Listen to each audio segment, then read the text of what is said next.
In this video we're going to take a detailed look at the combination marking gauge. So this is a marking gauge and it's a combination marking gauge because it has 3 pins. If it only had 1 pin it would be simply a marking gauge. If it only had 2 pins it would be a mortise marking gauge. But it has 3 pins, so it will do all of them. It'll mark single lines for you for half laps, and it will mark mortises, bridle joints for you because it has the 2 pins. So it's better to get a combination marking gauge, and it'll do the job of the 3 marking gauges for you. The components: we have this long part here, which is called the stem. We have this square block here, which is called the stock, and we have these pins and a thumb screw. On this one we have 2 thumb screws, one up here on the stock and the stem thumb screw. So if we undo this thumb screw, that'll allow that to move about. It'll actually come right off, so that we can end up measuring this distance between the stock and the pin. When this is loosened, we can adjust the stem screw, and that will adjust the mortise pins. So if we're cutting out a mortise and we have some measurements for it, we go to the nearest chisel size. Often it's 1/3 of the timber, but if it works out that it's 1/3 of the timber and 1/3 of the timber could be 8.1 millimeters, we don't have chisels at 8.1 millimeters, or at least I don't, but you'll have something close to it. So pick the closest chisel that you might have to it. For instance, this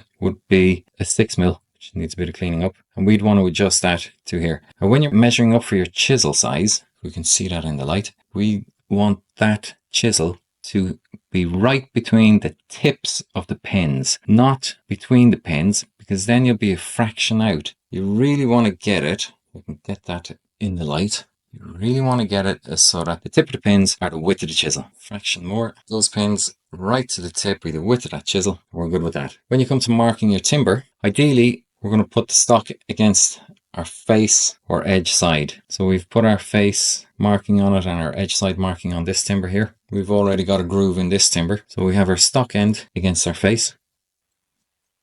Tighten the thumb screw. It's never that easy when you're doing that, holding the marking gauge and your timber, so make use of a bench vise. Secure the timber in the bench vise, then adjust your marking gauge for your timber. With this one, we've got our face side facing out. If we were to mark this all the way around and we want the same markings coming down this side, we would want to make sure that your stock is against your face. Then it will go all the way down the same. Once it's marked down, you can lightly put a pencil on those and lightly mark your lines that you've done it.